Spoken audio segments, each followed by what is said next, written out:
Pada yang terhormat Bapak Suyanta SPD MSI selaku Kepala Sekolah SMK Negeri 1 Wonomasem, pada yang terhormat Bapak dan Ibu guru yang hadir pada saat ini.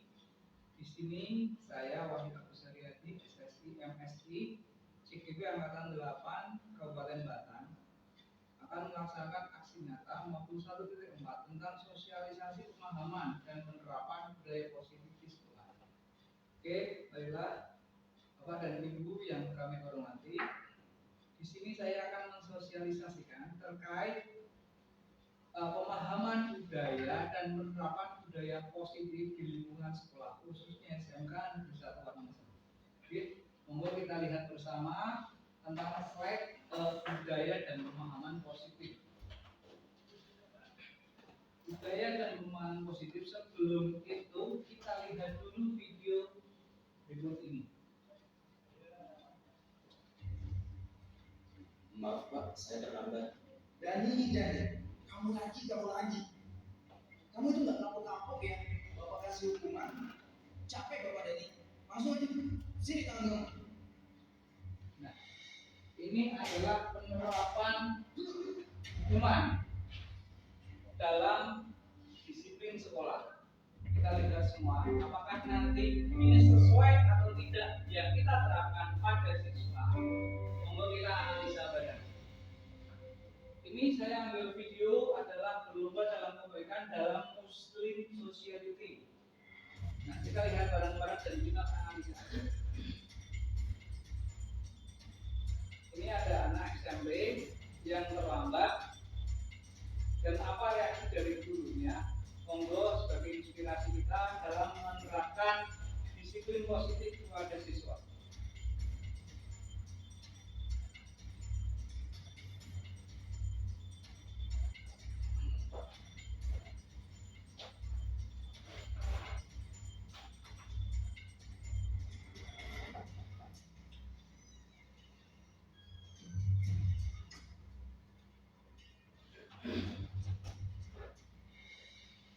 Maaf Pak, saya terlambat.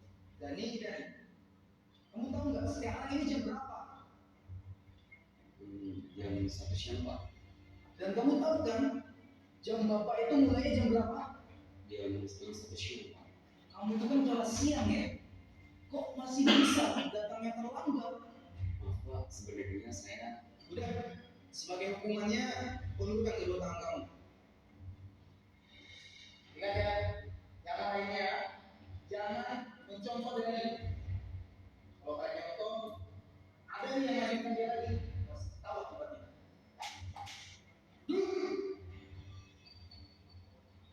Oke, anak-anak sekalian, buka halaman 120. Silakan kalian baca dulu itu berdua.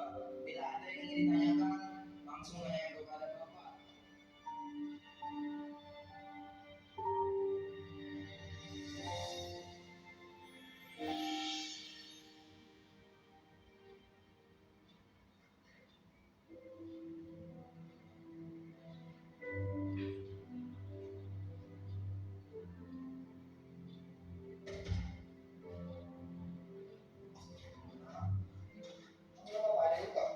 Oke Pak, Bapak kok.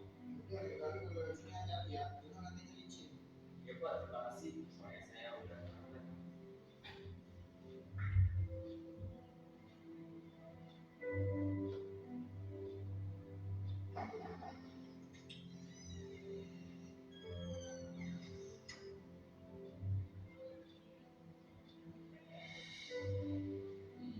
Maaf Pak, saya terlambat. dari lagi. Kenapa ya? Kamu ini kok gak bisa jadi anak disiplin seperti yang lainnya? Dari teman-teman kamu nih yang lain bisa datang tepat waktu. Bahkan ya, setengah jam sebelum jam Bapak mulai, mereka sudah datang. Maaf Pak, sebenarnya tadi Udah gak? Dari diam. Bapak gak mau dengar apapun alasan kamu. Kamu tahu kan? Harus apa? Sini, kedua tangan kamu. Dan dengar ya, kalau kamu masih aja datang lambat, Bapak nggak akan segan-segan untuk selalu melakukan ini sama kamu setiap hari. Dan ini berlaku untuk semuanya. Ingat ya?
Jadi taginya mau dibawa kemana Pak? Biar saya ganti. Udah, nggak usah deh, bapak bisa kok sendiri. Tapi Pak, Bapak kan habis jatuh. Nggak apa-apa, bapak ngasih kuat kok. Tadi sedang istirahat aja, katanya saya. Beneran nggak apa-apa. Iya, nggak apa-apa. Kamu masuk kelas saja sana. Sudah jam segini loh. Ya udah deh Pak, saya permisi dulu.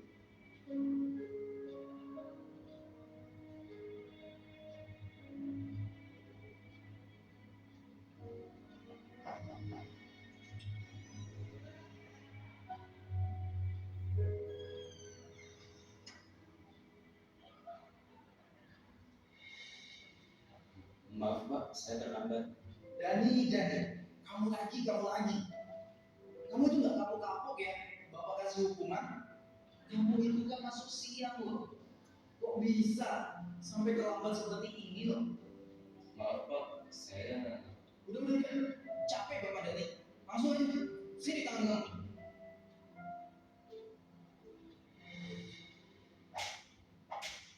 Duduk. Ingat ya anak-anak, Bapak mau kalian semua tuh harus disiplin. Jangan contoh Dani datang ke sekolah seenaknya aja, datang terlambat. Gimana mau sukses nantinya? Gak akan bisa sukses kalau seperti itu ke depannya.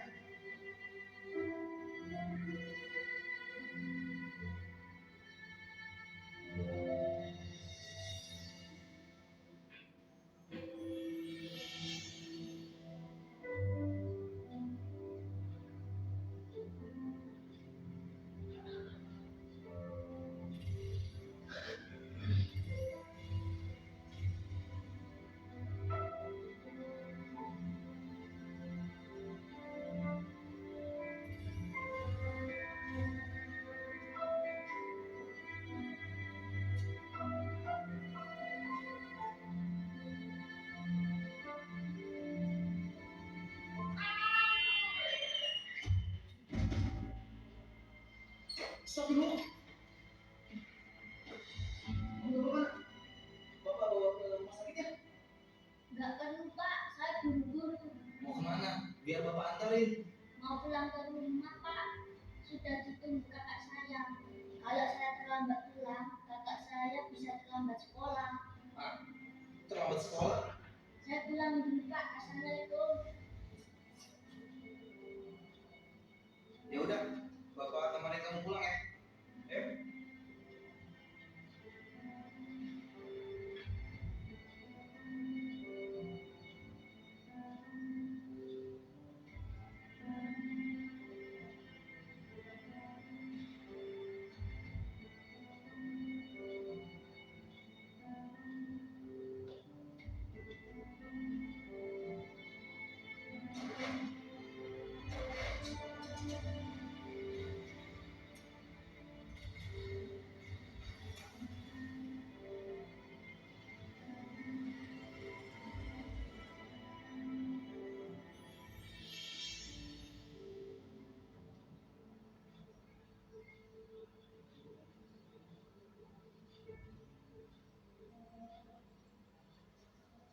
Pak, berhenti Pak.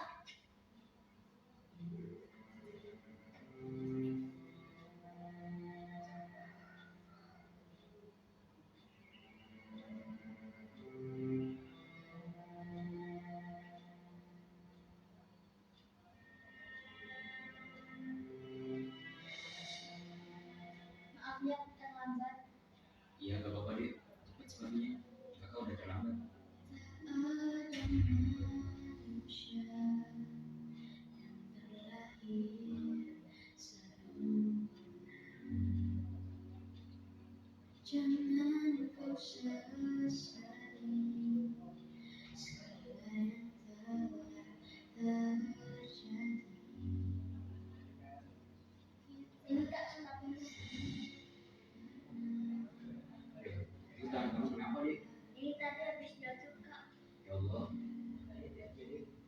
Berarti video berarti.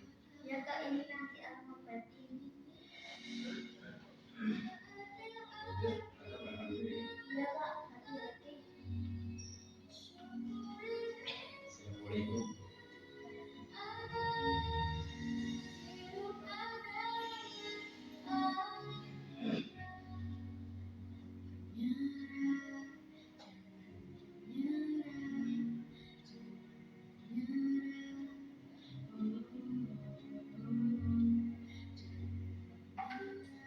Mari Pak. Ya, ya, ya.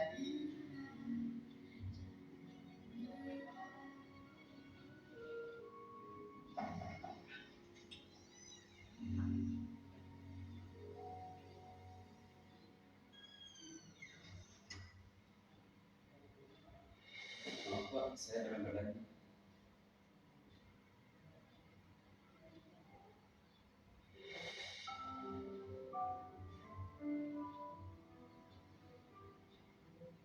Mas Dani, maafkan Bapak ya.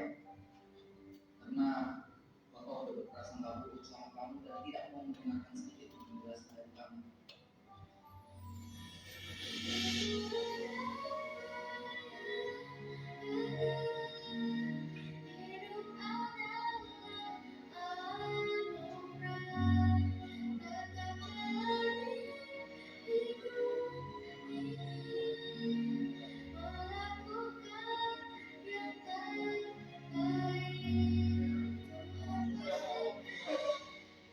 Oh iya Mas Dani, Bapak sesuatu buat kamu.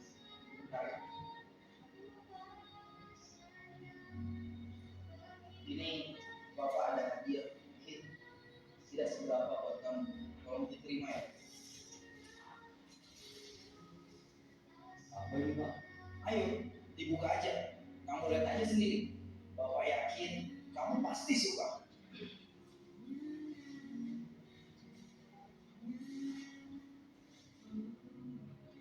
Wah, ini sepatu sekolah. Ini buat saya Pak.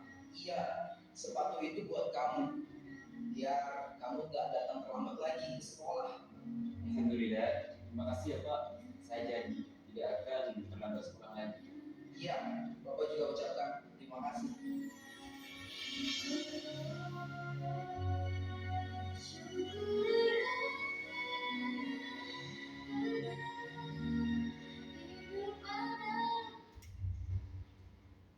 Sudah. Ada yang bisa menjabarkan terkait video tadi? Mohon penjelasannya. Ada yang mau menjabarkan? Kalau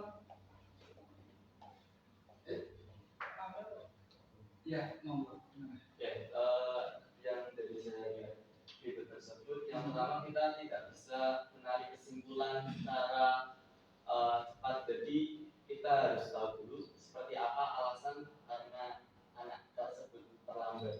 Mungkin seperti itu. Biasa. Gitu. Betul. Nah, itu jawabannya betul bahwasannya gini. Konsep utama modul budaya positif itu adalah yang pertama perubahan paradigma belajar, yang kedua motivasi perilaku manusia, posisi kontrol, keyakinan kelas, disiplin positif, kebutuhan dasar manusia serta restitusi. Maksudnya gini, perubahan paradigma belajar, semua itu harus belajar. Tujuannya apa? Tujuannya yang pertama adalah untuk berpihak kepada murid. Kita tidak bisa dalam artian ujuk-ujuk langsung sudah menyakiti. Kita tidak boleh gitu. Kita harus tanya dulu alasannya. Sebenarnya seperti apa? Itu tahapan perubahan paradigma belajar, yaitu kita harus berpihak kepada siswa.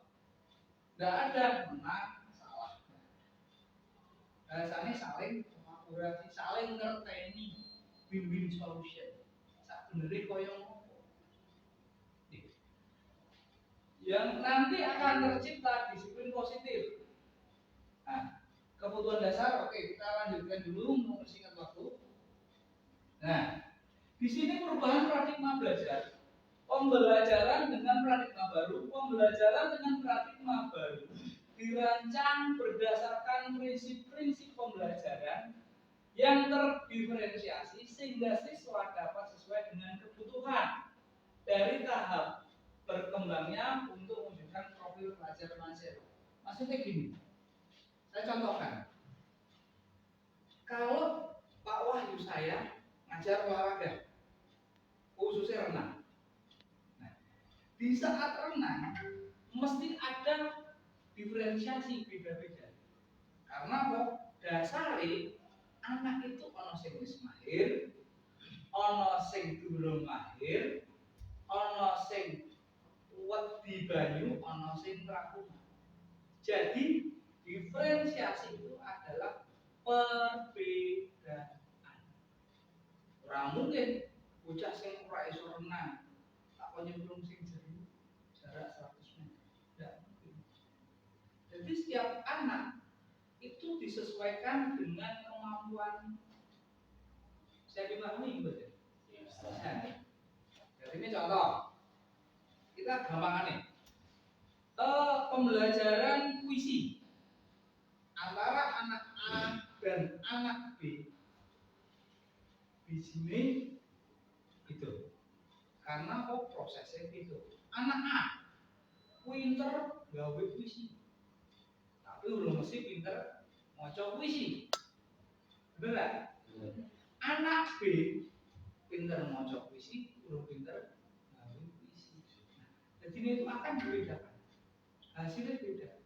Ngomong, sing A ujiannya gawe puisi, boleh. Sing B, Pak, aku rasa membawa puisi, Pak, saya bisanya membacakan puisi, boleh. Itu namanya diferensiasi. Akan dipahami? Oke. Berarti pembelajaran boleh beda? Boleh. Enggak. Nah, ini 5 profil pelajar Pancasila.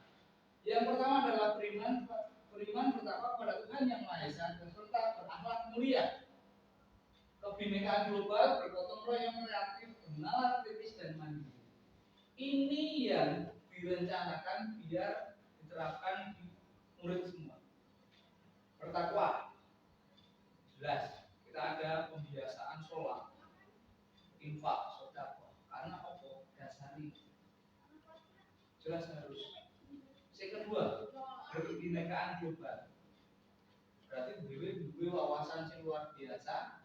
Bergotong royong berarti kowe iso saling dukung, saling bantu. Kreatif berarti kamu bisa memecahkan masalah.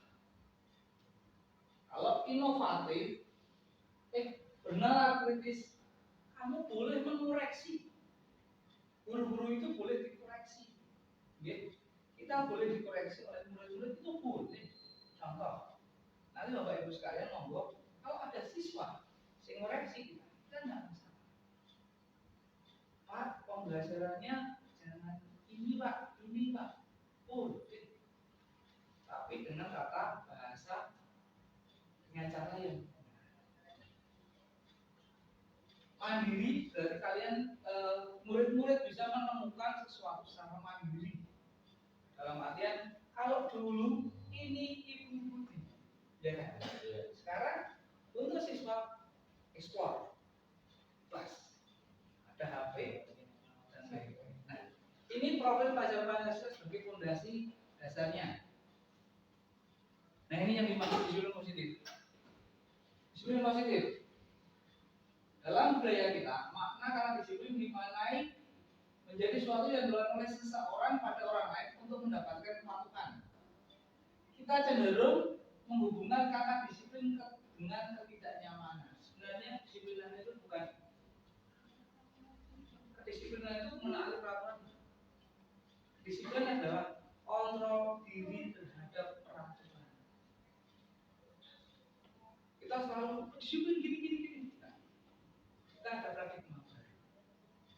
Sebagai pendidik, tujuan kita adalah menciptakan anak yang memiliki disiplin sehingga mereka bisa berperilaku dengan mengacu pada nilai-nilai kebijakan universal dan memiliki motivasi intrinsik bukan ekstrinsik. Contohnya, kita tidak boleh dalam artian kowe salah, aku benar, turun dan bisa. kita harus tanyakan. Itu karena pada saat kudu ini nggak boleh, karena setiap manusia itu memiliki kemerdekaan. Disiplin positif merupakan salah satu cara penerapan disiplin yang bertujuan untuk menumbuhkan kesadaran serta memberdayakan anak untuk melakukan sesuatu tanpa ancaman maupun hukuman. Mungkin akan terjadi di saat sekolah ini tidak ada peraturan lagi. Adanya keyakinan sekolah. Itu akan terjadi. Nah, ini kebutuhan dasar manusia. Sekarang saya mau tanya Bapak Ibu sekalian. Setiap kita melakukan sesuatu, pasti ada dasarnya nggak? Iya. Ada. Contoh, kita makan karena ingin bertahan hidup. Jelas. Kalau kita ada kebutuhan kebebasan, itu jelas ada. Ada kebutuhan kasih sayang. Kalian kita semua kebutuhan kasih sayang ada nggak? Iya. Kebutuhan rasa ingin diterima, jelas. Kita makhluk sosial. Kebutuhan akan kesenangan. Dan kebutuhan yang paling dasar akan juga penguasa. Maksudnya ada enggak di diri kita ingin menjadi seorang pemimpin? Ada enggak? Jelas ya. Nah, itu kebutuhan. Ada enggak di diri kita semua ingin mendapatkan kesenangan? Ada enggak? Ada. Berarti kita mesti akan bermain dan lain-lain. Heli. Di diri kita juga ada rasa kasih dan sayang. Ada enggak yang dikasih? Ingin diterima ada. Ini 5 kebutuhan dasar manusia yang harus kita lakukan. Di saat orang melakukan kesalahan, ini dasarnya adalah kebutuhan dasar manusia. Di saat siswa melakukan kesalahan, contoh, pakai di rumah tidak pernah dikasih sayang sama orang tua, mesti di sekolahan rata-rata dia itu mesti minta perhatian. Itu jelas. Nah oleh karena itu guru tidak boleh langsung langsung wes ada. Kita pelajari dulu aslinya bocah ini butuhnya apa. Dipahami saja butuhnya kasih sayang sing koyo ngopo. Ini nanti kita belajar sama ini. Nah, ini motivasi kenapa murid kita menghindari berbuat salah. Motivasi merupakan dorongan yang timbul pada diri seorang secara sadar atau tidak sadar untuk melakukan suatu tindakan dengan tujuan tertentu. Sekarang, mohon maaf, menurut Bapak Ibu semuanya, kenapa siswa kita menaati peraturan? Tolong jawab dengan jujur. Mungkin karena takut, Pak. Karena takut. Ada yang lain.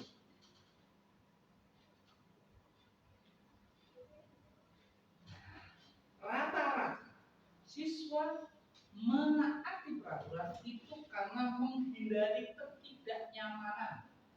Murid melakukan disiplin diri karena ia takut dihukum. Ini merupakan motivasi intrinsik. Karena takut dihukum. Nah, yang kedua, ada enggak kita sebagai Bapak Ibu guru mengiming-imingi siswa di saat kau belum melakukan seperti ini, kamu akan dapatkan imbalan? Ada enggak? Oh, itu belum nyambung. Nanti tak kasih nilai yang itu motivasi kedua, yaitu mendapatkan imbalan atau penghargaan dari orang lain, sehingga murid melakukan pendisiplinan itu karena mendapatkan imbalan. Itu ada. Tapi dua-duanya itu yang paling bagus adalah murid menghargai nilai-nilai kebijakan diri sendiri. Murid melakukan disiplin karena mereka sadar akan nilai-nilai kebijakan dirinya untuk menerapkan motivasi prinsip positif ini. Di saat murid kita itu takut, itu karena ada hukuman, takut karena ada sanksi, dan juga kalau ada imbalan, jiwanya itu akan terbentuk jiwa yang melakukan apa-apa hanya untuk imbalan. Bahasanya kasarnya jiwa pesuruh. Bagaimana nanti guru-guru kita harus membentuk jiwa intrinsik, itu nanti kita harus pelajari bersama-sama. Nah, ini kenapa kita tidak boleh menghukum. Sebelumnya saya ingin tanya, hukuman adalah, ada yang tahu? Monggo. Hukuman adalah, Ya, saya tahu. Hukuman adalah suatu tindakan yang dilakukan oleh guru pada murid yang muridnya saat pada terlambat melakukan kesalahan. Nah, ya Pak. berarti hukuman adalah apa yang dilakukan murid dulu terhadap murid yang melakukan kesalahan. Oke, saya tanya lagi, apakah murid-murid setuju dengan hukuman tersebut? Tidak. Kenapa? Karena ada alasan. Karena melakukan sesuatu ada alasannya. Iya. Oke. Mohon maaf. Di saat kita terlambat. Dan alasannya bangun kesiangan. Itu sebuah alasan atau sebuah sebab? Alasan. Berarti harus bisa diterima oleh Bapak Ibu guru. Bukan karena sebuah alasan. Gini. Kenapa kita tidak boleh menghukum siswa? Yang pertama adalah menghukum itu menyakitkan. Yang kedua itu merasa anak siswa itu tidak nyaman. Yang ketiga adalah tidak ada korelasi, tidak ada hubungan normal, tidak ada hubungan antara kesalahan anak dengan hukuman tersebut. Kita contohkan. Dan kita mulai menolak paradigma. Ada anak yang terlambat, oke? Bisa tak anak yang lambat? Kita langsung yaudah, gini aja berdiri di lapangan 1 jam, umpama. Itu tidak ada hubungan antara terlambat atau berdiri di lapangan. Bisa dipahami, guys? Harusnya bagaimana? Kita bahas hukuman seperti itu. Hukuman itu tidak ada korelasi antara kesalahan dari murid dengan hukuman yang diberikan. Itu yang pertama. Yang kedua, hukuman hanya ditentukan oleh guru. Murid atau pembuat kesalahan tidak diajak berbuk. Itu tidak boleh. Oke. Yang ketiga, itu akan membuat psikis siswa itu kurang nyaman. Itu jelas. Nah, oleh karena itu kita mulai meninggalkan pola hukuman. Nah, kita bahas lagi tentang penghargaan. Tapi saya sudah bahas penghargaan. Oke. Kenapa kita tak boleh memberikan penghargaan? Mohon maaf, penghargaan itu jangan diimplementasikan di saat juara, ngasih bonus. Itu boleh, karena itu insidental. Tapi yang tidak boleh adalah di saat kamu melakukan sesuatu, ya aku kayak bisyari, aku ini selalu seperti itu, tidak boleh. Karena itu menjadi kebiasaan yang buruk. Karena apa? Siswa itu akan berpikir, aku nek kerjane ning kowe entuk opah iki. Saya dipahami? Di saat orang yang opah, jadi apa gak? Wong aku ora opah, mentalnya itu adalah mental pesuruh. Saya dipahami? Oke, oleh karena itu penghargaan yang sangat kontinu seperti itu sudah tidak efektif. Nah,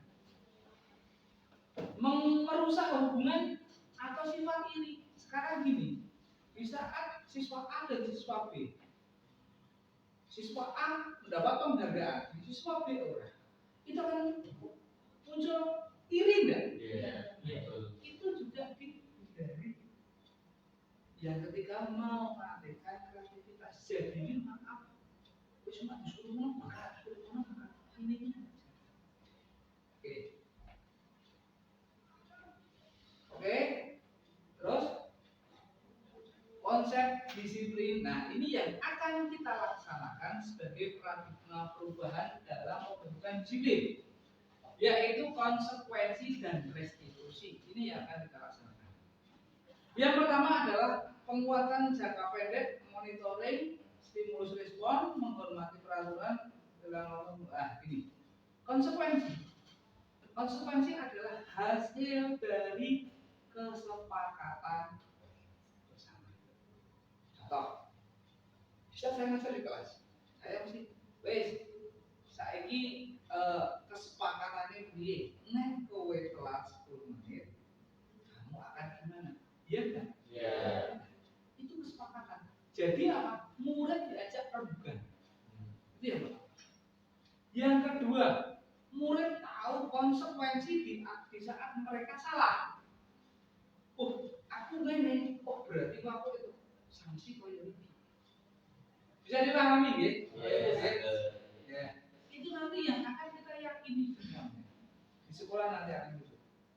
Nah, yang paling baik adalah restitusi. Restitusi adalah murid bertanggung jawab untuk perilakunya, fokus pada pemecahan masalah jangka panjang, murid menghormati dirinya dan lain-lain dengan posisi kontrol. Maksudnya gini, di saat ada murid yang bersalah, guru punya 5 posisi kontrol. Yang pertama posisi penghukum, dari seperti tadi di video. Kurang fokus yang penting gue salah. Itu enggak. Yang kedua adalah posisi pembuat rasa bersalah. Maksudnya ini, umum siswa bersalah. Ya Allah, kalau salahmu, guru jadi koyo iki. Membuat murid merasa bersalah. Yang ketiga, menjadi teman. Bahwasannya umum ada murid yang salah. Bisa apa? Ada yang seperti itu nggak? Ada nggak? Yang keempat adalah posisi pemantau. Itu adalah posisi konsekuensi. Seperti teman-teman SMP Bapak. Salah peraturan yang apa? Sanksi niki. Yang terbaik adalah posisi manajerial. Di mana manajerial itu yang pertama. Di saat ada yang melakukan kesalahan, guru adalah menyetabilkan kejiwaan siswa. Yang kedua, kalau siswa sudah stabil, telepon alasannya. Ini mau kok ini salah. Harus tanya sih. Sing nomor 3. Keyakinan apa, nilai-nilai apa, peraturan apa yang dilanggar. Sing nomor 4 adalah kita menanyakan solusi. Contoh, si A salah. Jadi rakyat lama gue salah. Paham ya? Paham. Nah, ini pengertian restitusi yang saya terangkan. Ciri-ciri restitusi bukan menebus kesalahan, namun belajar dari kesalahan, memperbaiki hubungan, tawar, permasalahan, dan lain-lain. Nah, ini perbedaan hukuman konsekuensi restitusi. Hukuman, guru menghukum siswa tersebut membersihkan kamar mandi dengan hubungan antara kesalahan siswa. Guru marah, siswa menjadi takut, mesti. Konsekuensi, guru memberikan konsekuensi siswa menulis perjanjian tidak mengulangi sebanyak 33 kali. Nah, guru tegas dan siswa menghormati karena kita sudah sepaham. Iya. Karena salah itu, Pak, harus tunggu dulu, udah menghargai. Paham ya? Iya. Kalau sudah sepakat, berarti kita menghargai kan ya? Oke, restitusi. Guru menanyakan keyakinan kelas atau peraturan dan membuat siswa menyelesaikan masalah. Bahasanya kalau siswa salah, yang disalah iki, kudune kepiye nyelesaikan ini. Yang diselesaikan siswa.